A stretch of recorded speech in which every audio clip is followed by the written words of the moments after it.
Assalamualaikum warahmatullahi wabarakatuh. Selamat siang semuanya. Semoga teman-teman dalam keadaan sehat dan bahagia.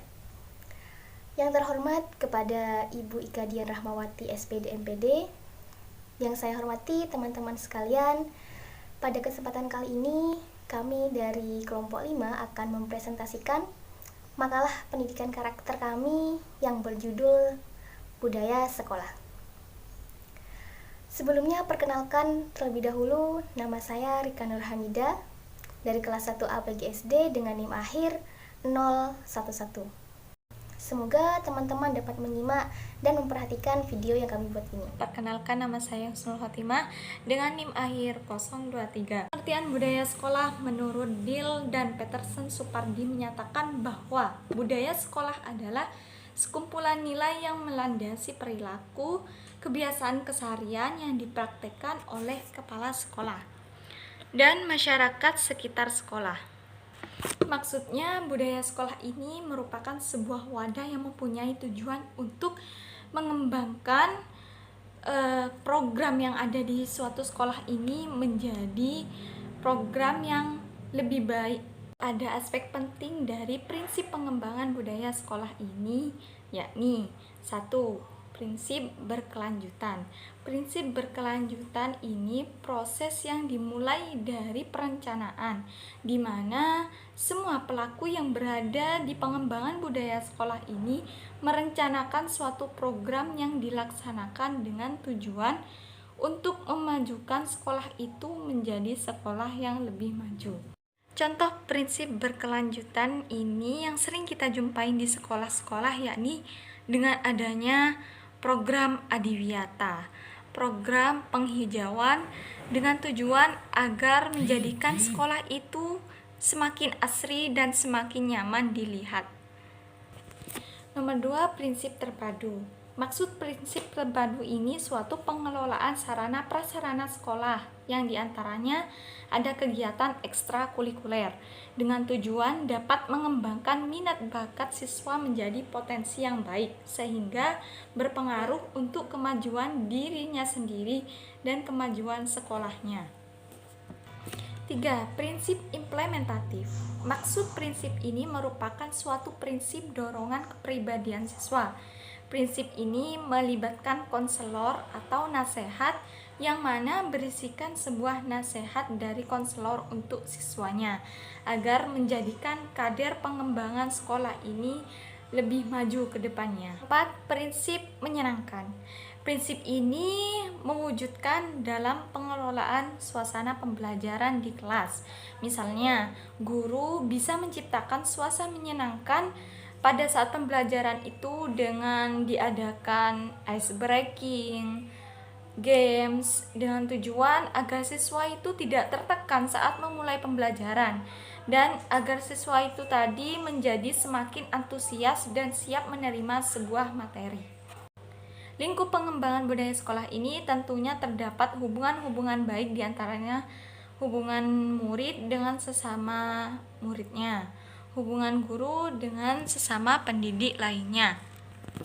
Mengapa harus demikian? Karena agar siswa itu tadi mengetahui cara pergaulan yang baik dengan sesamanya. Selain itu, lingkup pengembangan budaya sekolah ini memiliki 2 cakupan, yakni 1. Penataan lingkup fisik sekolah, 2. Pengembangan lingkungan psikologi sosial kultural sekolah. 1. Penataan lingkup fisik sekolah yakni lingkup yang mencakup seluruh aspek fisik yang ada di lingkungan sekolah seperti halaman, ruang kelas, peralatan belajar, serta sarana dan prasarana penunjang fasilitas lainnya dengan tujuan supaya peserta didik itu tadi mempunyai sebuah kenyamanan belajar di sekolah. 2. Pengembangan lingkungan psikologi sosial kultural sekolah ini memiliki aspek-aspek tertentu yakni harapan, ucapan, sikap, dan perilaku. Contohnya, seperti dengan adanya seorang konselor atau seorang pendidik, di mana konselor dan pendidik ini harus mengarahkan siswa ke segi positif. Misalnya, yang awalnya siswa itu nakal, pemalas, suka merenung, Tetapi dengan adanya konselor ini harus memberikan motivasi dan pengarahan siswa itu tadi agar menjadi karakter yang lebih baik. Budaya sekolah menjadi salah satu dasar atau mutu tercapainya kualitas suatu sekolah, di mana apabila sekolah tersebut memiliki budaya yang baik, maka pandangan masyarakat terhadap sekolah tersebut juga baik. Oleh karena itu, para warga sekolah harus membiasakan budaya-budaya yang baik yang dapat diterapkan di sekitar lingkungan sekolah. Beberapa budaya yang dapat kita terapkan dalam kebudayaan sekolah berdasarkan nilai-nilai Pancasila. Yang pertama adalah sila ketuhanan yang Maha Esa. Kita dapat menerapkan budaya yakni budaya religius dengan berdoa sebelum belajar, berjemaah dalam melaksanakan sholat, menghormati guru, dan lain sebagainya. Yang kedua adalah sila kemanusiaan yang adil dan beradab. Diharapkan para warga sekolah ini memiliki rasa saling mencintai dan juga rasa tegang rasa. Yang ketiga, sila persatuan Indonesia, di mana diharapkan para warga sekolah mencintai tanah airnya, mencintai warga sekolah, dan menjunjung tinggi persatuan. Di sila yang keempat yakni kerakyatan yang dipimpin oleh hikmat kebijaksanaan dalam permusyawaratan perwakilan. Diharapkan para warga sekolah dalam menyelesaikan masalah dapat melakukannya dengan bermusyawarah dan mencapai kata mufakat. Dan yang kelima, sila yang kelima adalah keadilan sosial bagi seluruh rakyat Indonesia. Diharapkan para warga sekolah dapat menciptakan budaya yang adil dan memberikan rasa nyaman kepada para warga di sekitarnya dengan menerapkan keadilan sosial di mana saling menghargai, hidup rukun, tolong-menolong, gotong royong, dan lain sebagainya. Nah, pada makalah kali ini kami membahas beberapa budaya, 5 budaya yang kita fokuskan. Yang pertama adalah budaya religius. Berdasarkan sila Pancasila tadi, kita ketahui bahwa ketuhanan yang Maha Esa.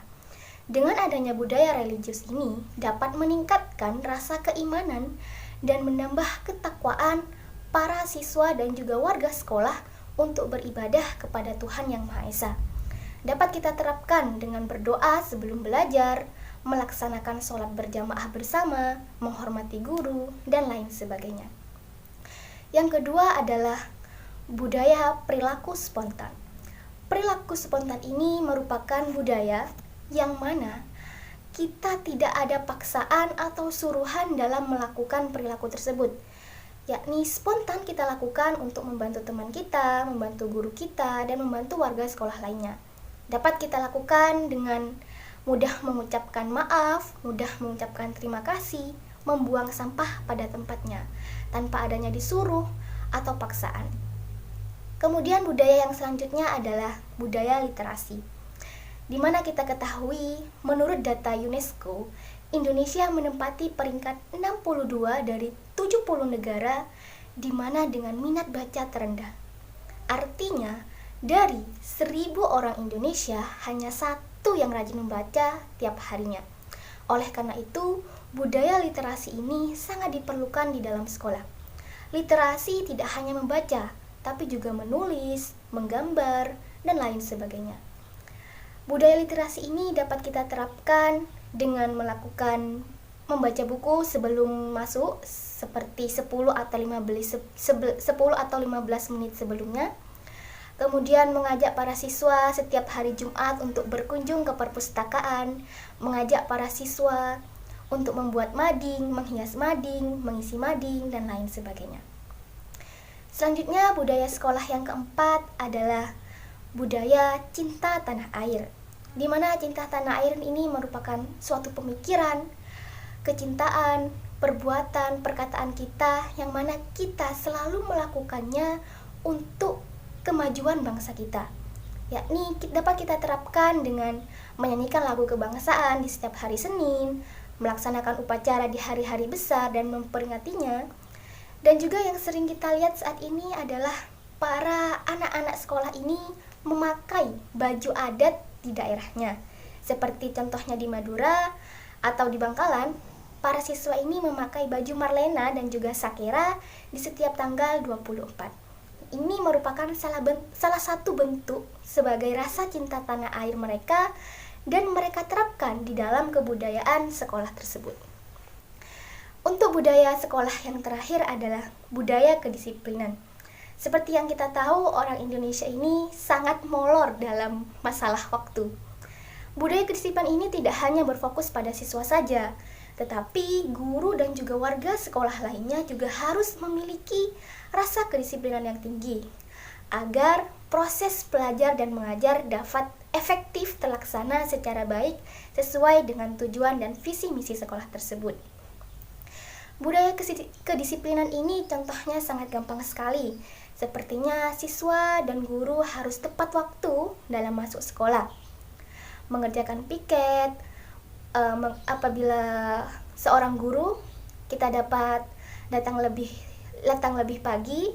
Dengan adanya metode baru yang diterapkan di setiap sekolah sekarang, adanya check clock atau dengan fingerprint, itu merupakan salah satu budaya yang dapat kita terapkan di sekolah dengan adanya budaya disiplin tersebut.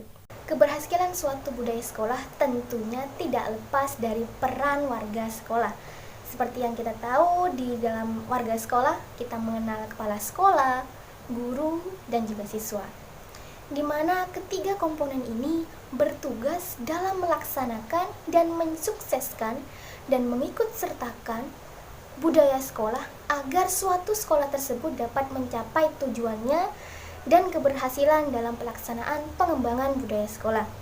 Seperti yang kita tahu, sebagai seorang kepala sekolah tentunya harus memiliki sikap inovatif, inovasi, dan program-program yang selalu mengembangkan program-program kebudayaan sekolah ini agar budaya sekolah tersebut bisa sesuai dengan perkembangan zaman, bisa sesuai dengan lingkungan sekitar dan kebudayaan di lingkungan sekolah tersebut.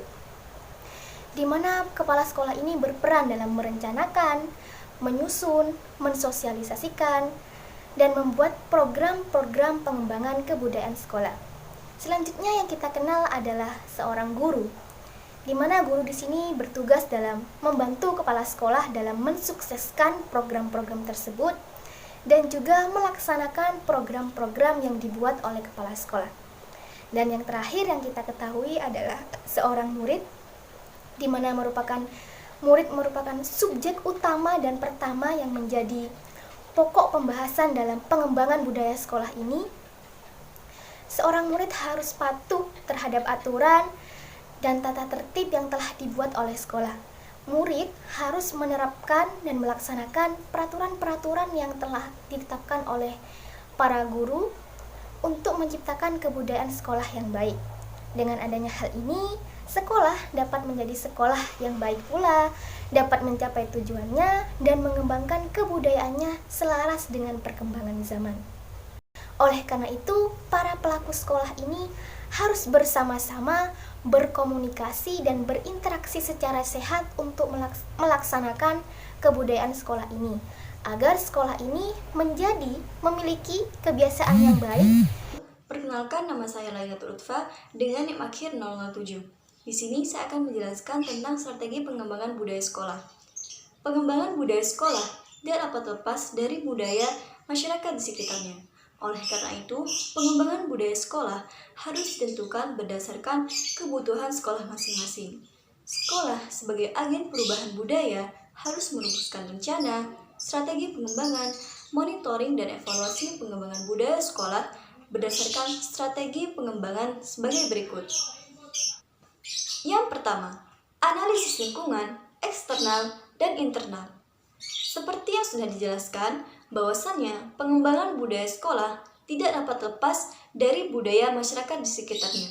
Oleh karena itu, sekolah harus menentukan program apa yang sekiranya sesuai dengan kondisi masyarakat di sekitar lingkungan tersebut, agar terjadi keharmonisan di dalamnya. Yang kedua adalah merumuskan strategi yang sesuai dengan visi dan misi yang akan dijadikan fokus utama dalam pengembangan budaya sekolah. Setelah melakukan analisis lingkungan, sekolah harus menentukan program apa yang akan dijadikan fokus utama dalam pengembangan budaya sekolah yang sesuai dengan kondisi masyarakat di sekitar sekolah tersebut. Misalnya, nilai utama yang akan dikembangkan adalah nilai religius, di mana nilai religius adalah sikap atau perilaku yang patuh terhadap ajaran agama yang dianutnya. Nah, hal-hal apa saja atau indikator apa saja yang akan dimasukkan ke dalam nilai religius tersebut? Contohnya, membaca doa sebelum dan sesudah belajar. Berarti, fokus utama yang akan dikembangkan adalah budaya membaca doa sebelum belajar dan sesudah belajar. Contoh lainnya adalah nilai kejujuran. Nilai kejujuran adalah sikap atau perilaku yang dapat dipercaya baik dalam tindakan maupun perkataan. Indikator apa yang akan dimasukkan ke dalam nilai religius tersebut? Contohnya, dilarang mencontek. Berarti yang akan dikembangkan dan yang akan dijadikan fokus utama dalam pengembangan budaya tersebut adalah budaya dilarang mencontek.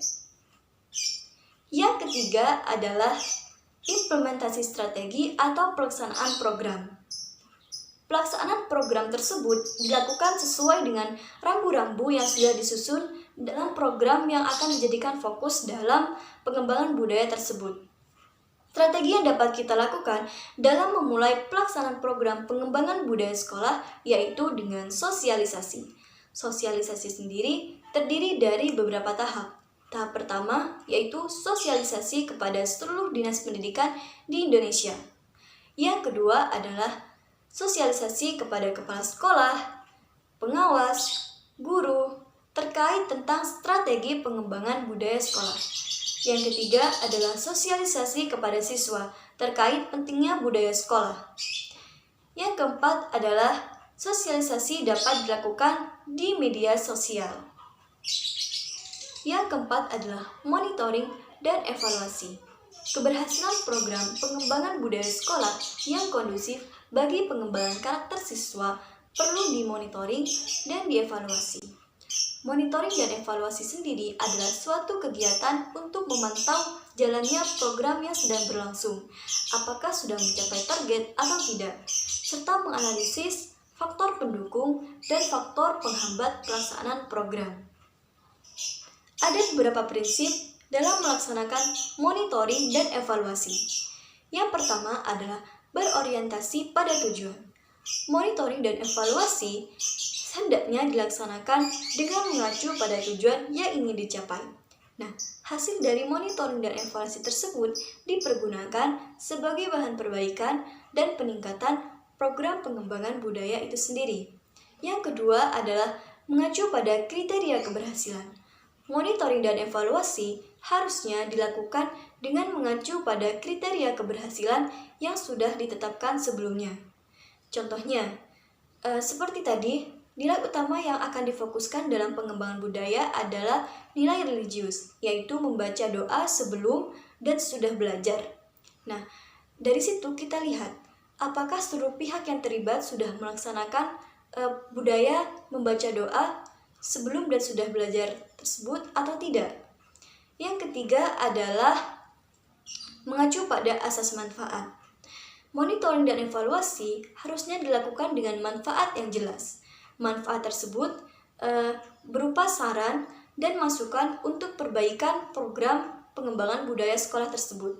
Yang keempat adalah dilakukan dengan objektif, yaitu petugas monitoring dan evaluasi tidak terpengaruh oleh pihak pelaksana program, yaitu semua yang dilaporkannya apa adanya sesuai dengan yang terjadi pada sekolah tersebut. Untuk mengetahui keberhasilan program pengembangan budaya sekolah melalui monitoring dan evaluasi, diperlukan adanya indikator keberhasilan. Nah, kembali lagi pada prinsip monitoring dan evaluasi yang kedua, yaitu mengacu pada kriteria keberhasilan. Nah, inilah yang disebut dengan indikator keberhasilan. Ada 18 indikator keberhasilan yang digunakan dalam pengembangan budaya dan pengembangan karakter anak. Di antaranya yaitu nilai religius, nilai kejujuran, nilai toleransi, nilai disiplin, nilai tanggung jawab, nilai cinta tanah air, dan banyak lagi sesuai dengan apa yang kami paparkan dalam PowerPoint ini. Namun, dari tiap-tiap sekolah dapat menentukan sendiri program mana yang akan dijadikan fokus utama atau indikator apa yang akan dijadikan penilaian dalam pengembangan budaya tersebut. Contohnya tadi, nilai yang diutamakan atau indikator keberhasilannya adalah nilai religius. Indikator siswanya adalah membaca doa sebelum dan sesudah belajar. Indikator lainnya adalah nilai kejujuran. Indikator siswa yang dimasukkan adalah dilarang mencontek. Indikator lainnya adalah nilai kedisiplinan. Indikator siswanya adalah datang maksimal 10 menit sebelum pelajaran dimulai. Dan indikator-indikator lainnya yang sudah ditetapkan sebelumnya. Inilah fungsi dari indikator keberhasilan, agar memudahkan kita untuk mengetahui sejauh mana program tersebut berjalan, apakah sudah mencapai target atau belum. Lalu kita analisis faktor apa saja yang menjadi pendukung dari pelaksanaan program tersebut dan faktor apa yang menjadi penghambat dari pelaksanaan program tersebut. Itulah fungsi dari monitoring dan evaluasi, yaitu agar program budaya sekolah tidak stagnan di situ saja, melainkan agar program budaya sekolah tersebut dapat berjalan dan berkembang sebagai sarana pengembangan karakter siswa. Baik, terima kasih. Hanya itu yang dapat kelompok kami sampaikan. Kurang lebihnya kami mohon maaf apabila ada kata yang kurang berkenan. Dan semoga bermanfaat. Wassalamualaikum warahmatullahi wabarakatuh.